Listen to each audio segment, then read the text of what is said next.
네, 윤리, 레벨 2 윤리 강의 시작하도록 하겠습니다. 네, 1차 때 제 강의를 들으시지 않으신 분들이 좀 많으실 것 같은데, 제가 어떻게 수업을 진행하는지, 또 어떻게 저희가 전략적으로 접근을 해야 되는지에 대해서 좀 개괄적으로 설명을 드리고, 그 다음에 진도 나가도록 하겠습니다. 에틱 출제 비용이 보시면은, 레벨 1은 거의 15%에서 20%, 레벨 2는 에서 레벨 3는 10에서 15% 지금 출제되고 있습니다. 어떻게 보면은 다른 거에 지금 강의 시간을 보시더라도 다른 거에 비해서 강의 시간은 적고 저희 공부해야 될 내용은 적은데 비중은 상당히 높습니다. 그래서 저는 1차 때부터 계속 말씀드릴 게 뭐냐면 윤리를 오히려 전략 과목으로 가져가셔야지 마음을 좀 더 편하게 하시고 다른 과목들에 좀 더 편하게 다가갈 수 있겠다 이렇게 말씀을 드려서 좀 윤리를 꼭 잡고 가셔라 말씀드리고 있습니다.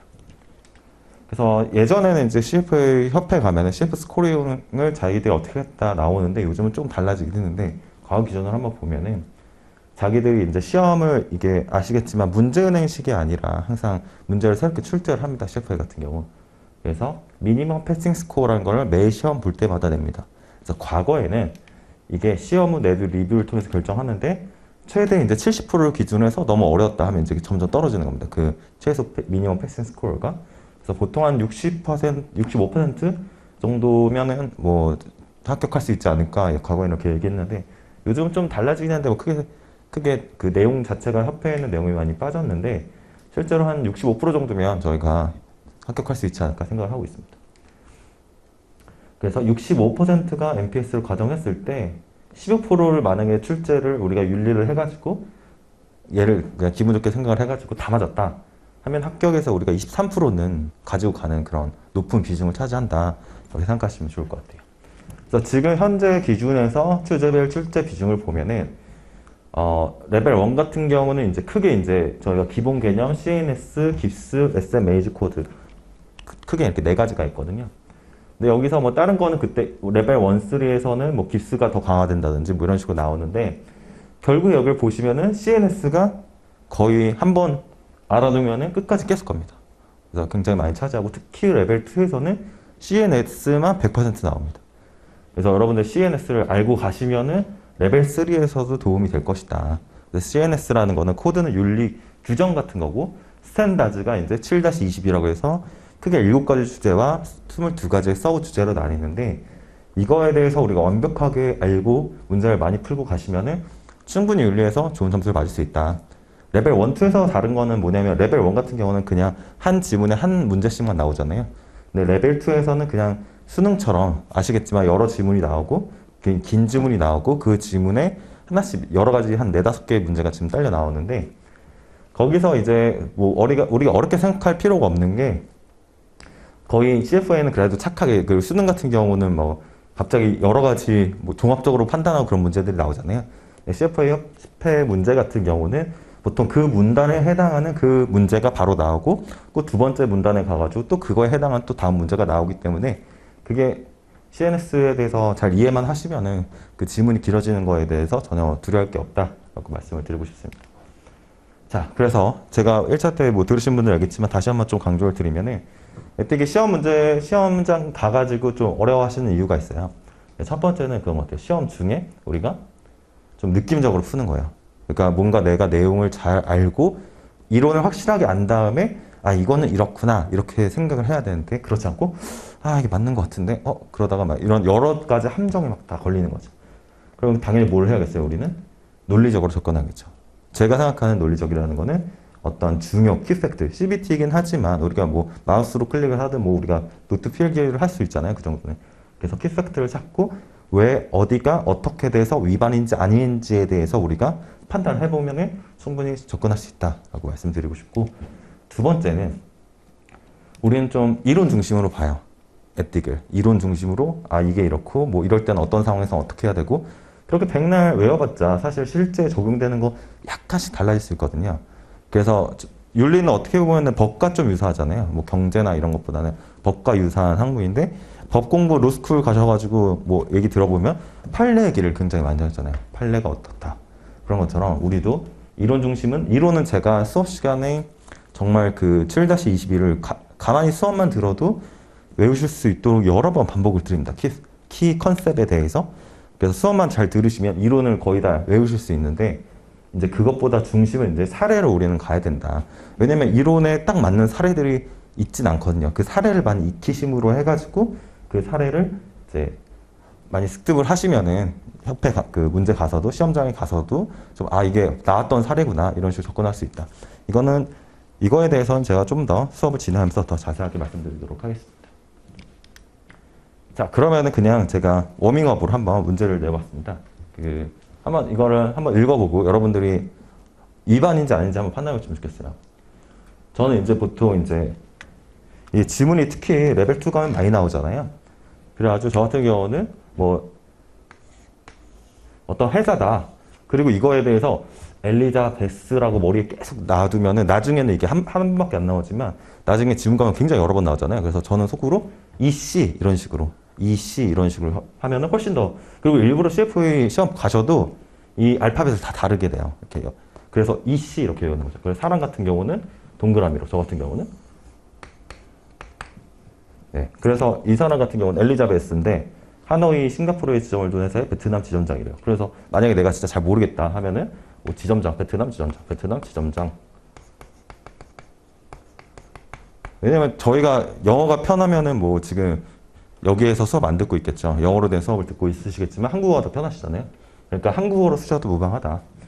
그런 주요 주주와 함께 제조회사 CF를 만나도록 초대를 받았습니다. 회의 중 CF를 만났대요. 다음 주 생산직 파업이 예정되어 있어서 어떤 CFO가 있대요. 어떤 대상 회사에 CFO가 있는데 이 사람이 이제 다음 주에 생산직 파업이 예정되어 있어서 가동률과 어떤 정보를 주는 거죠. 인포를. 매출의 지장을 영어로 듣고서 말했습니다. L은 이 정보를 기반으로 레포트를 발행하고 엘리자베스 L인가 봐요. 좀 빠졌는데 LC라고 할게요. LC. 그래서 L은 이 정보를 기반으로 얘가 이제 애널리스트니까 지점장이 나눴으니까 레포트를 발행했는데 기존 바이에서 셀러 의견을 변경을 제시했대요. 그는 CNS를 위반하였습니까? 위반했을까요? 다음 문제 볼게요. 다음 문제. 트레이더인 NC는 그러니까 이런 식으로 뒤에 이름에 보통 계속 나오기 때문에 트레이더인 NC는 다른 회사 트레이더로부터 소프트웨어 회사가 이틀 후에 어닝 서프라이즈를 발견된 문자를 메시지를 받았습니다. N은 회사 내 포트폴리오 매니저로부터 수십만 주를 구매하라는 주문을 받았고 N은 발표 전날까지 열심히 주문을 실행합니다. 자, 첫 번째 문제랑 두 번째 문제랑 뭐가 위반이고 뭐가 아닐까요? 위반인 게 뭘까요? 위반인 게 뭔 것 같으세요? 네. 이게 여러분 이제 기억이 안 나실 수 있겠지만 이 개념이라는 게 뭐냐면 material non-public information이에요. material non-public information. 제가 그냥 개념부터 먼저 저는 여러 가지 22가지 중에 이 material non-public information이 가장 판단하기 어렵다고 생각해요. 왜냐면 고려해야 될 요소가 너무 많아요. 그래서 첫 번째는 그러니까 material non-public이니까 material 한지 아닌지가 중요해요. 근데 material 한지 아닌지를 어떻게 판단하냐면 누구냐? 그래서 주요 내부 관계자가 혹은 famous한 애널리스트가 무엇을 얘기했는지 시장에 영향을 줄 수 있는 정보가 얘기해야 material한 거예요. 예. 그러니까 예를 들어 이런 거죠. 내가 CFO인데 혹은 CEO인데 그런 사람이 어떤 시장에랑 결국에 이게 CFO라는 게 중요한 게 캐피탈 마켓, 그러니까 즉 주식시장이나 채권시장에 영향을 주는 주가 조작 이런 게 가장 문제가 되잖아요.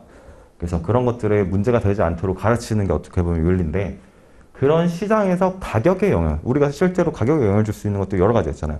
뭐 파업을 하겠다든지 M&A를 하겠다든지 뭐 이런 여러 가지 상황에서 가격에 영향을 줄 수 있어요.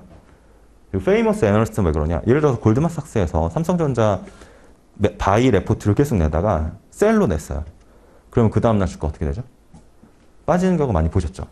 그렇기 때문에 페이머스 애널리스트도 저기 된 거예요.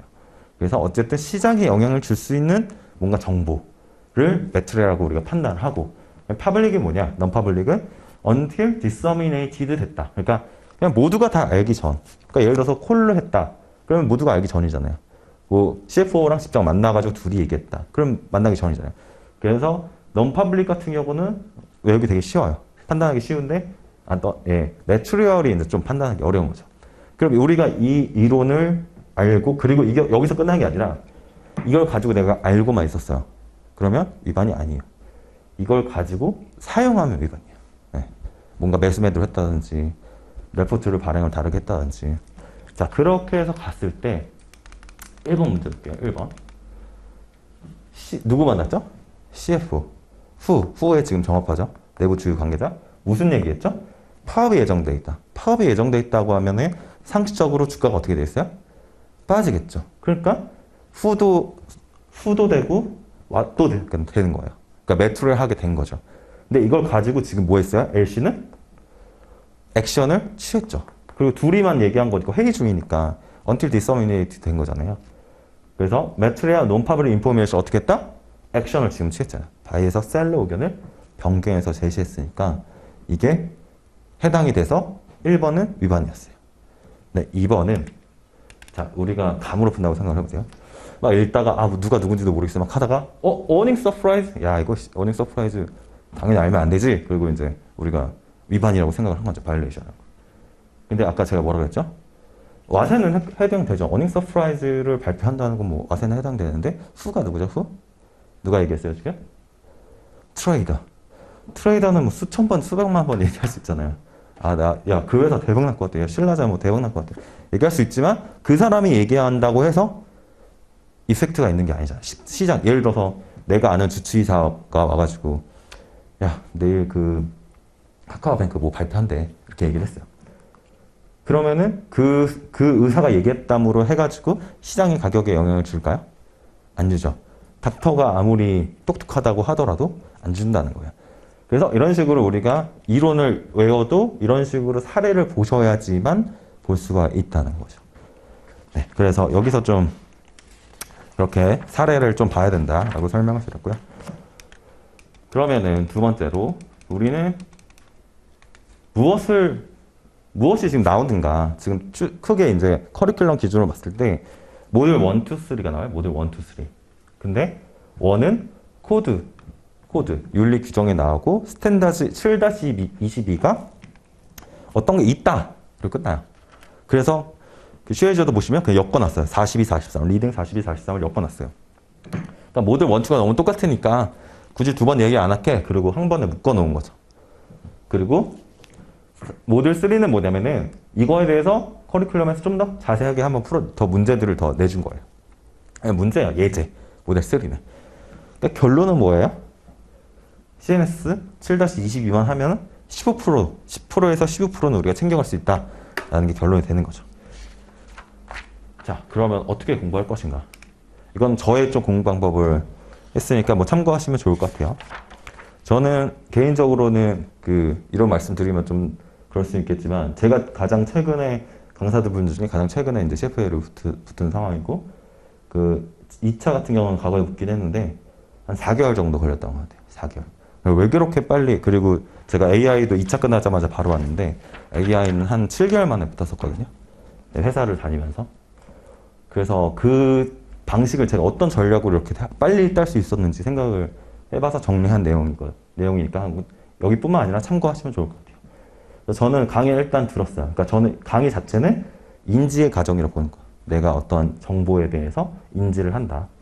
그 다음에 리뷰를 한번 강의 듣고 바로 한번 하면 까먹을 수 있잖아요. 그러니까 한 번 정도 그 강사님이 얘기하셨던 것들을 한번 읽어본다. 그래서 약간 한 번 더 인지의 과정, 복습 정도 한번 하고 여기서 내가 뭘 외우겠다 이렇게 하진 않았어요. 그냥 가벼운 마음으로 내가 배웠던 인지 정도만 한 번 더 리마인드 한다 하고 바로 문제를 풀었어요. 문제.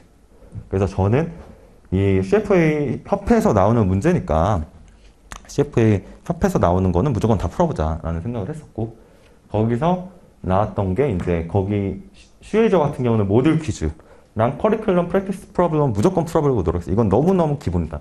이것도 안 풀어보고 가면은 이 시험을 붙을 수가 없다. 저는 생각을 했고 2, 3번은 무조건 다른 어떠한 과목도 다 2, 3번은 무조건 다 해결하고 가려고 했어요. 그래서 2, 3 문제를 풀고 윤리는 좀 이따 말씀드리고 2, 3번 문제를 풀고 그 다음에 이걸 다 푼 다음에 4번, 5번 이렇게 갔거든요. 그래서 이 문제를 풀 때 왜 그럼 이럴 수 있잖아요. 우리 다 외우지도 않았는데 왜 문제부터 풀어요? 이렇게 할 수 있잖아요.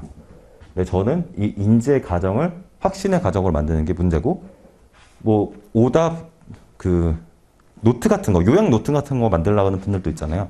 저는 개인적으로 그게 좀 시간이 좀 아깝다고 생각을 했어요. 그래서 어떻게 했냐면은, 만약에 여기서 이거 생각을 해볼게요.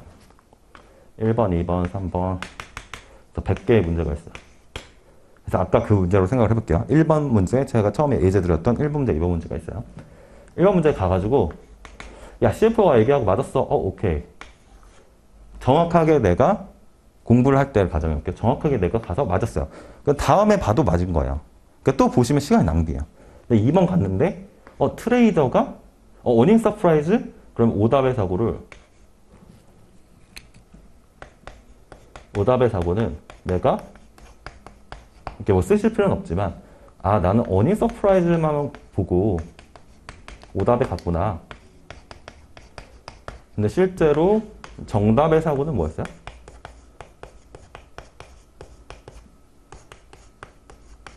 트레이더는 중요한 사람이 아니었다. 이게 정답의 사고잖아요. 그러니까 저는 2번을 보자마자 바로 틀렸으면 바로 답을 보는 거예요. 그리고 뭐 달달 외우지 않았어요. 그렇구나. 왜냐면 여러분들 결국에는 전쟁에 비유를 한다면 그 연습이라는 건 계속 칼싸움을 하는데, 예를 들어서 시뮬레이션 해가지고 AI로 우리가 증대 형식에 와가지고 그 전쟁에서 실제 싸우는 거 여러 번 경험했다고 생각을 해보세요. 그러면 훨씬 더 실전에 갔을 때 잘하실 거잖아요. 그런 것처럼 저는 이걸 시험장에 있다고 생각하고 다시 처음부터 보는 거예요. 다시 보고 틀리면 넘어가는 거예요. 바로 정답 보고 넘어가는 거예요. 그 다음에 체크를 해요. 틀렸다고. 그 다음에 쭉 이런 식으로 100개를 하는 거죠. 그럼 여러분들이 이걸 통해서 예를 들어서 우리가 100%를 알아야 되는데 이 1번, 1, 2번만 통해가지고 50%를 알았어요. 그 다음에 이 90%, 나머지 40% 정도는 이 과정으로 다시 한다고 저는 생각을 한 거예요. 그래서 막 해가지고 틀렸어요. 그 다음 100개까지 왔잖아요. 맞은 건 안 봐요. 그 다음에 틀린 것만 다시 체크해서 다시 보는 거예요. 2번. 그리고 거기서 바로 오답을 보는 게 아니라 다시 처음 보는 문제처럼 CBT니까 거기다 표시하지 마시고 아니면 혹은 PDF나 워드 파일로 다시 2번을 보는 거예요. 그래서 똑같이 그 내가 전쟁에 있다는 상황을 딱 시뮬레이션으로 왔다고 생각하고 봤는데 또 내가 어닝 서프라이즈 생각했어요. 그럼 다시 한번 또 체크하는 거예요. 이런 식으로. 근데 내가 그때 갑자기 바로 생각 안 나는 것들이 있거든요. 야, 트레이더잖아. 맞아. 트레이더였지? 그러면 정답으로 하고 다시 안 보는 거예요. 이게 불안하다. 그럼 나중에 다시 와서 하면. 그러니까 여러분들이 100개를 처음에 풀 때는 저 AI CPA 같은 경우 제가 그때 문제가 뭐 한 4,000문제, 5,000문제 있거든요. 이런 식으로 한번 했었어요. 그럼 처음에는 100개를 풀지만 실제로 내가 그 1, 2번을 통해서 알았던 거는 100개에서 한 50% 되잖아요. 그 50개만 다시 따로 보는 거죠. 점점 내가 두 번째 볼 때, 세 번째 볼 때 점점 줄어들 거 아니에요. 이런 식으로. 그래서 나중에는 진짜 빠르게 보고 다시 한번 내가 불안하다 하면 다시 한번 이렇게 보는 거죠. 처음부터. 그래서 저는 그런 식으로 저만의 오답 문제집을 만든 거예요.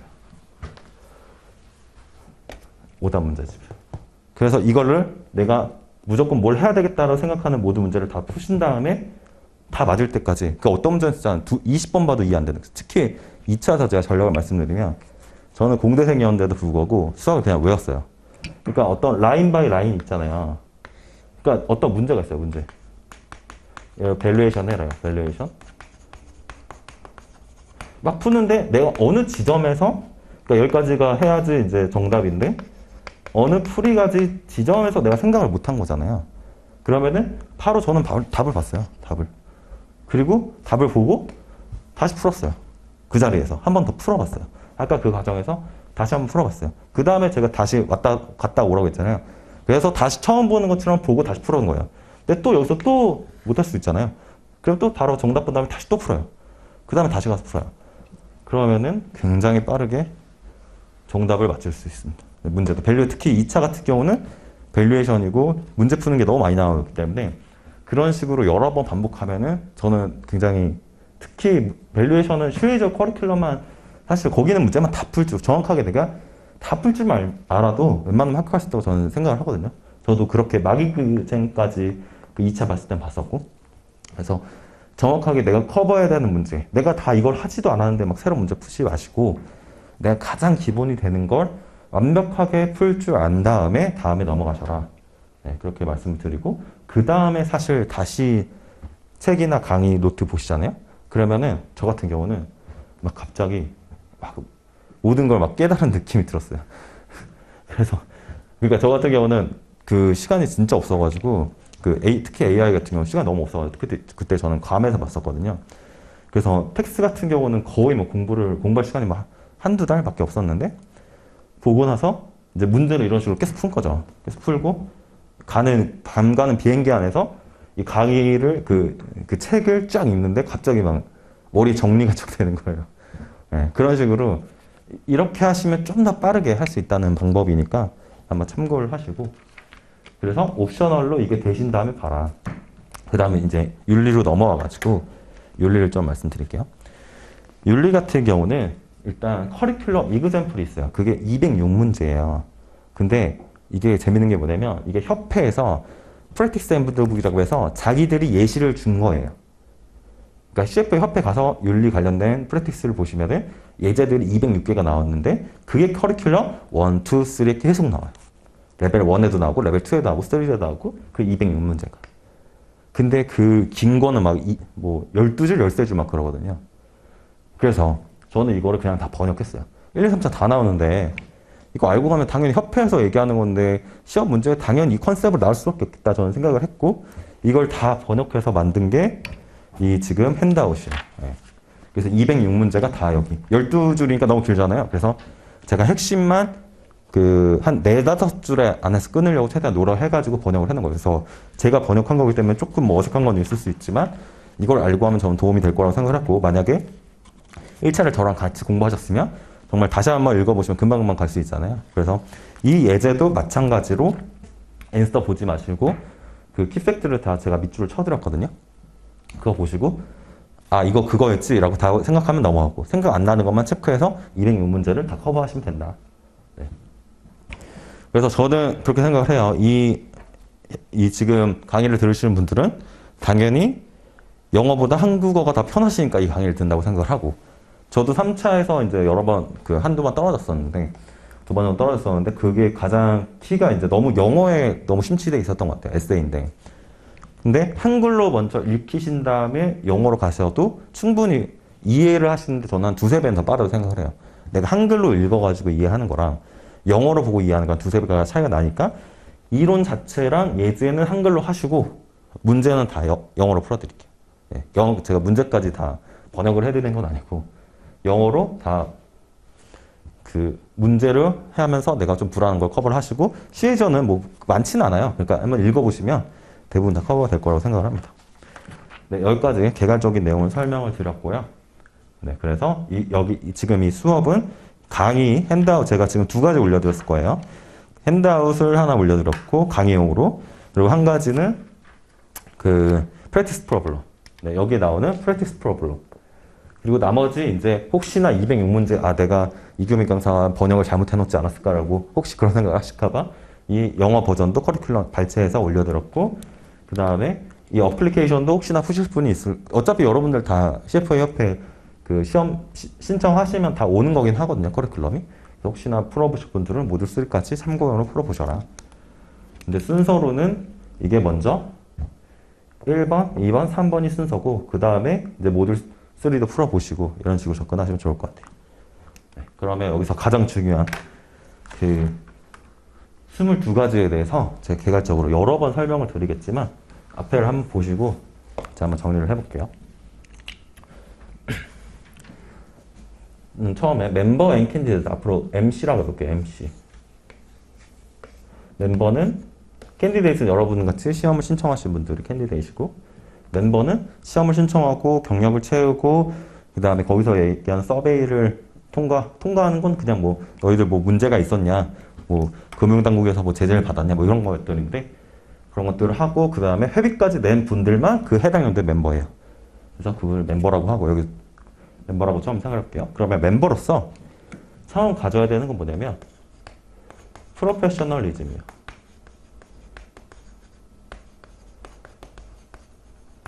이 그 자본시장의 투자에 관련된 일이라는 거는 뭐 단 심플한 게 아니잖아요.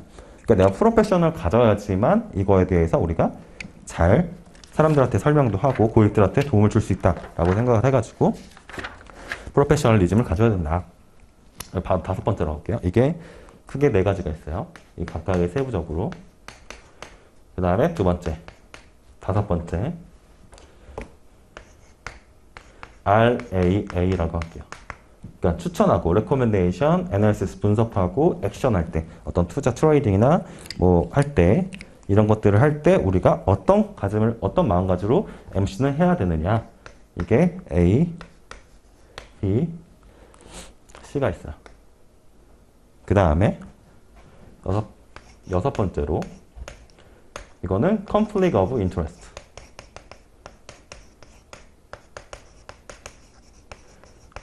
이해상충이 발생했을 때 어떤 순간에 내가 그 고객과 나와 이해상충이 발생할 수도 있고 고용주와 나와 이해상충이 발생할 수도 있잖아요. 그럴 때 우리가 어떻게 하느냐가 크게 세 가지가 있는데 이거의 기본은 디스클로즈 잘하자요. 이런 이해상충 있으면 디스클로즈 잘하자 이렇게 생각하셔야 돼요. 그래서 6번은 뭐 그렇게 어렵진 않아요. 자세하게 좀 이따 또 설명드리겠습니다. 그 다음에 캐피탈 마켓이 있어요. 캐피탈 마켓.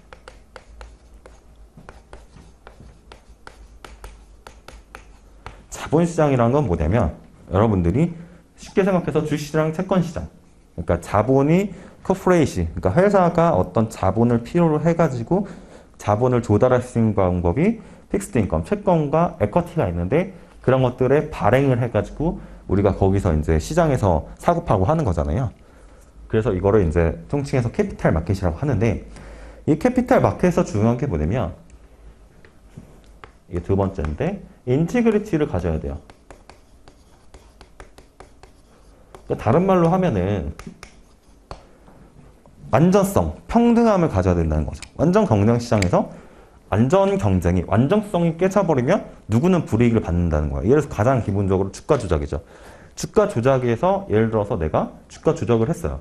그러면 어떤 사람은 그 주가 조작을 통해서 이익을 얻었지만 어떤 사람은 주가 조작을 해가지고 불이익을 얻었잖아요.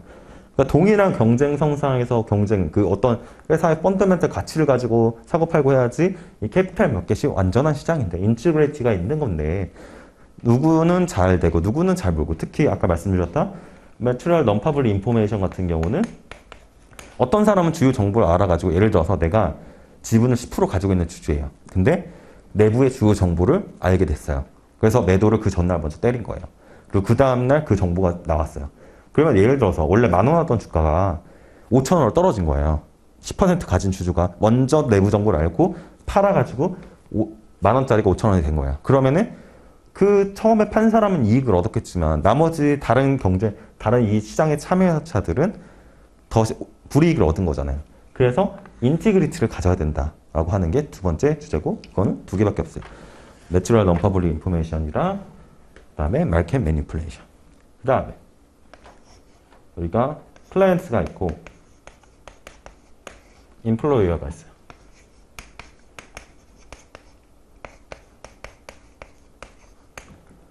일단은 이 두 분들이 다 어떤 분들이죠? 우리한테 돈을 주시는 거죠. 직접 주고 간접적으로 주잖아요. 그래서 우리는 이 돈을 주시는 분들한테 듀티를 가져야 돼요. 듀티. 그 다음에 여기서도 듀티. 그래서 의무라는 건 결국에는 로열티를 가져야 되죠. 얘도 로열티. 이 3의 A랑 4의 A의 기본적인 골격은 뭐냐면 내가 있어요. 고용주가 있어요. 그 다음에 클라이언트가 있어요. 그랬을 때 고객 우선, 그 다음에 고용주 우선, 그 다음에 나의 이익 우선이 이 A의 핵심이에요. 이해되셨죠? 고객이 무조건 우선이다. 그래서 가장 기본적인 사례가 이 캐피탈 마켓에서 발행시장이라는 게 있어요. 발행시장. 발행시장에서 IPO, 가장 기본적인 IPO잖아요. IPO를 하는데 오버 서브스크라이브 됐어요. 이 말은 뭐냐면 너무 흥행이 돼가지고 예를 들어 카뱅이라고 생각해볼게요. 너무 흥행이 돼가지고 모든 사람들이 이걸 청약을 받고 싶은 거예요. 그게 오버 서브스크라이브 됐다는 건데 이때 내가 한 주라도 나한테 청약하면 위반이에요. 무슨 말인지 이해되시죠? 모두 다 갖고 싶어서 지금 경쟁률이 있어가지고 못 가지는데 내가 만약에 증권사나 어떤 자본 운용사라면 내 고객들한테 먼저 이거를 내가 할당을 할 수 있다고 한다면 할당을 해야 되는데 나한테 한 주라도 한다? 위반이야. 왜냐면 고객 우선해야 되니까. 나는 돈을 받고 하고 있으니까. 그리고 내가 그걸 위해서 정보를 가지고 있으니까 그런 문제들이 나오는 거죠. 네. 그래서 고객 우선이다. 여기서 한 가지 그냥 한 가지만 더 추가를 해드리면 고객 중에 예를 들어 이거예요. 오버서브스크라이브 됐어요. 근데 어떤 우리 아버지가 와가지고 나한테 얘기하는 거야. 야 빨리 나도 청약 해줘. 야 나도 이거 하고 싶다. 이거 청약 해줘. 이렇게 했어요. 그래서 청약을 우리 할당을 해줬어요. 예를 들어서 100주 중에 아버지가 뭐 예를 들어서 1 정도 가지고 1 정도로 신청을 했고 다른 사람은 했을 때 1씩 줄 수 있는 상황이었어요. 그래서 아버지한테 1을 줬어요. 위반일까요? 아닐까요? 위반일까요? 아닐까요? 그래서 앞으로 이거는 제가 여러 번 구호처럼 말씀드릴 건데 가족도 고객이다. 왜냐면 이게 너무 오답이 나올 수 있는 거죠. 왜냐면 상대를 생각해서 가족들한테 할당을 해? 야 이거 너무한 거 아니야? 야 위반 이렇게 생각할 수 있잖아요. 근데 어찌됐든 내가 차명 계좌를 쓰지 않는 이상 가족도 어떻게든 결국엔 나한테 온 고객이잖아요. 그렇기 때문에 가족한테 다르게 할당을 하거나 불이익을 줘도 위반인 거예요. 반대로 가족한테만 더 잘해줘도 위반이고. 이게 결국은 페어 딜링이자 프라이어티 오브 트랜잭션은 다 똑같은 개념이거든요. 그래서 이 정도 기억하시면 될 거예요. 또 계속 말씀드릴 거예요. 네. 그래서 클라이언트는 듀티를 많이 가져야 되기 때문에 우리가 5가지 남아있어요. 그다음에 인플로이어는 3개. 그 다음에 CFA 협회.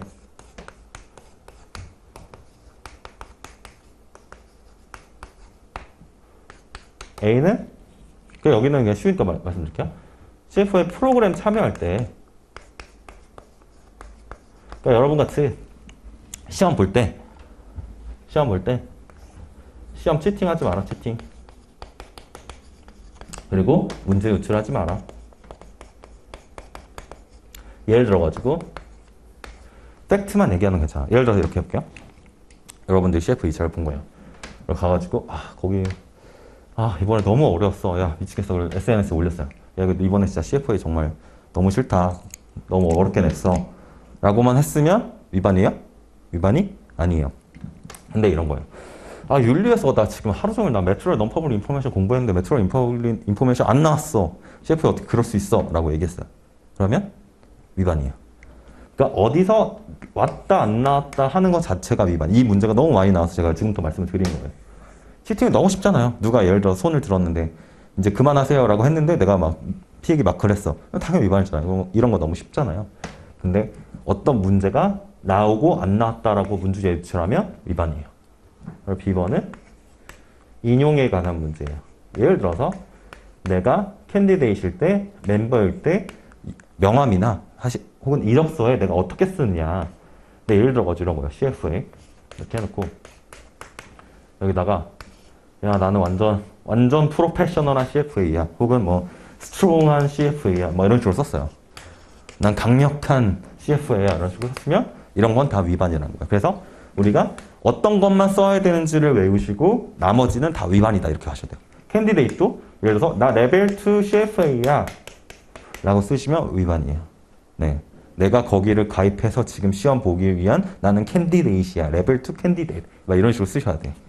그런 내용이라서 저는 이게 되게 너무 문제 유형들이 정해져 있거든요. 그래서 되게 쉽다 말씀드리고 싶고 이렇게 보시면 될 것 같고 하나씩 볼까요?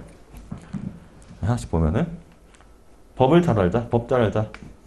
널리잡으로 다시 넘어가서 우리 MC 입장에서 프로페셔널리즘을 가지려면 법을 잘 알아야 되고 그리고 두 번째로는 앞으로 IO라고 할게요. IO. 독립성과 객관성을 잘 유지해야 된다. 독립성과 객관성. 우리가 프레시한 입장이 되게 많이 돼요. 증권사나 프론트랑 리서치 부서랑 니즈가 다르잖아요. 그죠? 프론트, 제가 좀 이따 또 설명드릴 건데 그런 식으로 내가 어떤 프론트에서 예를 들어서 내 고객이에요. 발행을 해주려는 IPO 팀장인데 고객인데 우리 리서치 부서에서 그 IPO 하려는 그 회사를 이제 발행을 해주려고 하고 있어요. 근데 리서치 부서도 거기를 커버하고 있어요. 그러면은 내가 증권사 그 IB 팀장이면은 최대한 가격을 올려야 내가 수수료가 높아질 거 아니에요. 그래서 리서치 부서한테 근데 리서치 부서 갑자기 분석을 해봤더니 야 이거는 셀로 내가 지금 의견 내야 될 것 같은데 막 이런 식으로 얘기를 하는 거죠. 그러면은 당연히 IB 부서가 팀장이 이렇게 얘기하죠. 야 왜 그래 좀 바이로 해줘 이렇게 할 수 있잖아요. 이런 프레셔가 많이 올 때 내가 어떤 식으로 결정을 할 거냐에 대한 문제인데 그런 문제고 그다음 C는 misrepresentation. misrepresentation. 여기 한글말로 써 있는 건 다 한국 협회에 번역되어 있는 내용이에요. 그냥 오해의 소지가 있는 표현을 금지하자. 네, 핸드아웃 4페이지 보시면 되고 그리고 misconduct는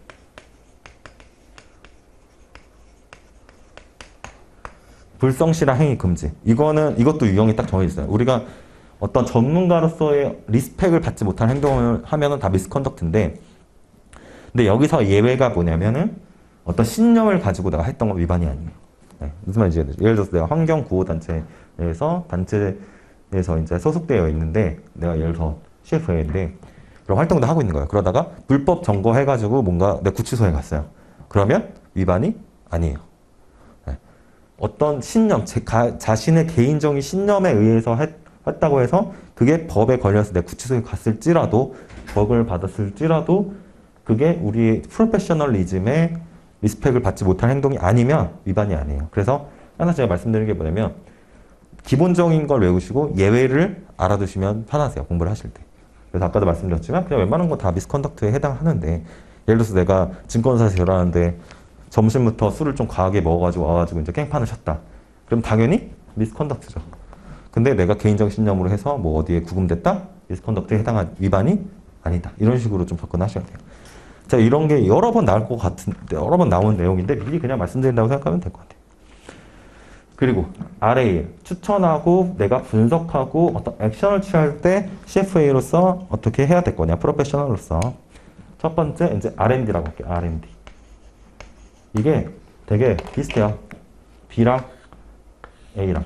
그러니까 R&D는 결국에는 열심히 잘하자요. 최선을 다하자. 최선을 다하자. 최선을 어떻게 다할 거냐? 독립성도 그렇고 R&D도 그렇고 여기 다른 데 써볼까요? 밑에다. 자, 아예 안 보거나 파절하게 보거나 베네핏 받고 하면 위반이에요. 이게 공통적으로 해당되는 거예요. 무슨 말인지 이해되시죠? 예를 들어서 내가 어떤 선택을 해야 되는 상황이 여러 번 오죠. 내가 예를 들어서 어떤 자산 운용사를 선정을 한다. 어떤 선정의 상황이 많이 오잖아요. 그럴 때 아예 안 보는 거예요. 야 그냥 걔 해. 약간 이런 식으로 하면 고객에 그거를 채우지 못하는 거잖아요. 혹은 예를 들어서 이런 거죠. 야 A 운용사, B 운용사, C 운용사 있는데 A가 제일 수수료가 싸. 야 무조건 A로 가자. 그러면 위반일까요? 수수료가 싸다고 항상 고객한테 이익일까요? 아니죠. 운영을 더 잘해서 수익을 더 잘 많이 나와야 이익이잖아요. 그래서 어떤 파셜하게 보면 안 되고 그 다음에 어떤 운영사가 내 동문이야. 좋아. 나 동문이니까 나한테 좀 뭐 골프랑 좀 이렇게 접대 좀 해줘. 해가지고 받아서 했으면 위반이에요. 그래서 제가 여러 번 얘기해 드릴 거지만 IO R&D는 아예 안 보거나 파셜하게 보거나 베네핏 받고 하면 위반이에요. 네. 지금 인지만 하시면 돼요. 네. 이거 외우실 필요 없어요. 그 다음에 B는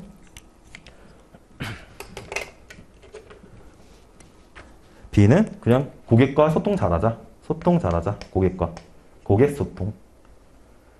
그러니까 어떤 뭐 중요한 문제가 발생하거나 아니면 뭐 달라지는 뭐 예를 들어서 펀드 매니저가 스타 펀드 매니저 퇴사했어요.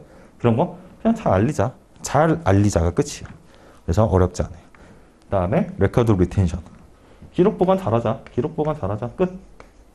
그러니까 실제로 보시면은 여기서 어렵고 시험의 문제 많이 나오게 딱 정해져 있어요. 네, 그런 것들만 잘 보시면 돼요. conflict of interest. 그러니까 뭐라 그랬죠? disclose 잘하자. 그 다음에 B번은 priority transaction. 우선순위. 거래 우선순위. 제가 아까 뭘로 예를 들었죠? 오버 서비스 거래라고 생각하시면 돼요. 거래 우선순위 무조건 누구 알아? 고객이 먼저, 그 다음에 엠플로이어, 그 다음에 나. 이렇게 하시고 레퍼럴 피도 뭐냐? 예를 들어서 내가 보험사가 있고 내가 예를 들어서 증권사에 있어요. 고객이 왔어요.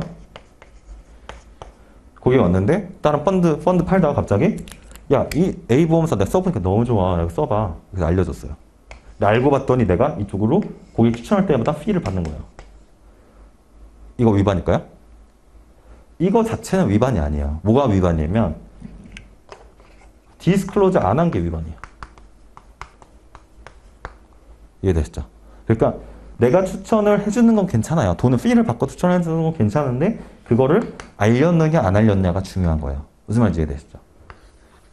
왜냐면 여러분 생각을 해보세요. 이 사람이 증권사 직원이 나한테 야, 나 이거 내가 좋아서 한 거야 라고 하는 거랑 나 피 받고 너한테 추천하는 거랑 어때요? 느낌이? 완전 다르잖아요. 그러니까 디스클로즈 해야 된다. 그게 끝이에요. 그래서 제가 컨플릭 오브 인터레스트 뭐라 했죠? 디스클로즈 잘하자. 거래 우선순위는 아까 이미 배웠던 거. 그 다음에 인티그리티 오브 캐피탈 마켓은 아까 뭐라 했죠? 첫 번째가 매트리얼 non public info. 뭐뭐 말했죠? who 누가 내부 주요 관계자가 what 무엇을 시장에 영향을 줄 수 있는 정보를 non public until disseminated. 그러니까 시장에 알려지기 전에 내가 뭐 하면 액션 하면 위반이야. 액션 안 하면 위반 아니에요. 네. 액션을 해야지 위반이에요. 그래서 세 가지 이상을 고려를 해야 되기 때문에 이게 제일 어렵다고 했고 마켓 매니플레이션은 뭐예요?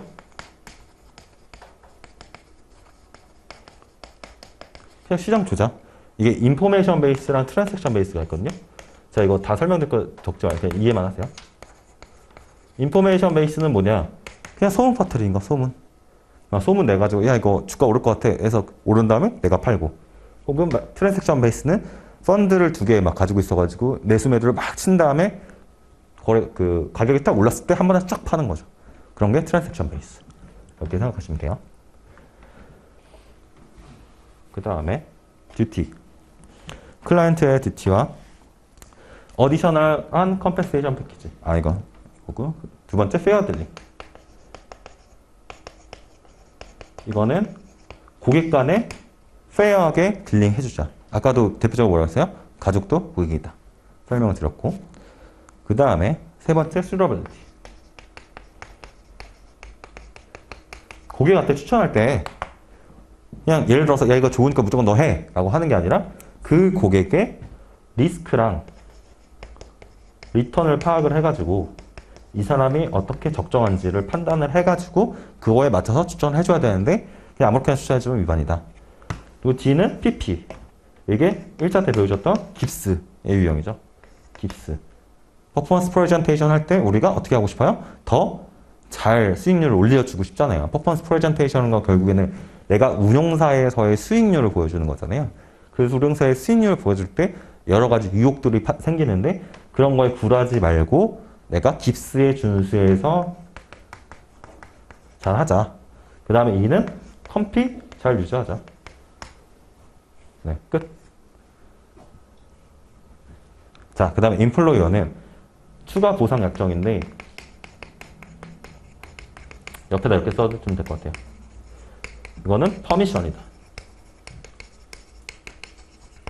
그러니까 추가 보상 약정을 할 때 이건 뭐냐면 내가 어떠한 형태로든 내가 받는 보상 외에 추가적으로 뭐 어떤 추천을 해준다든지 뭐 이런 식으로 해서 뭔가를 부터 받았어요. duties to employer잖아요. 그런 거 받았을 때 뭐 하라고요? 하는 건 괜찮아요. 그렇지만 이거는 좀 그래도 심각한 거잖아요. 어쨌든 오디션을 받으니까 내가 좀 더 다르게 행동할 수 있고 다른 고객을 위해서가 아니라 막 이렇게 행동할 수 있으니까 이거는 누구한테 퍼미션 받아야 돼요? 인플로이어한테 퍼미션 받아야 돼요. 네. 인플로이어한테 퍼미션 받자. 이메일로 받는 것도 퍼미션이에요. 그 다음에 인플로이어 C는 슈퍼바이저, 관리자 책임. 이거는 그냥 쉬운 게 다른 거 위반이면 그냥 웬만하면 다 위반이에요. 네. 다른 거에서 위반했는데 내가 관리 잘 못한 거잖아 라고 해서 위반이에요. 자, 여기까지 한번 봤고 여기서 제가 아까도 말씀드렸지만 약간 인지의 과정이다 라고 생각을 하시고 다음 시간에 시작할 때 다시 한번 이 파워포인트로 정리를 하면서 다시 한번 좀 설명드리도록 하겠습니다. 10분 쉬고 다시 시작하도록 하겠습니다.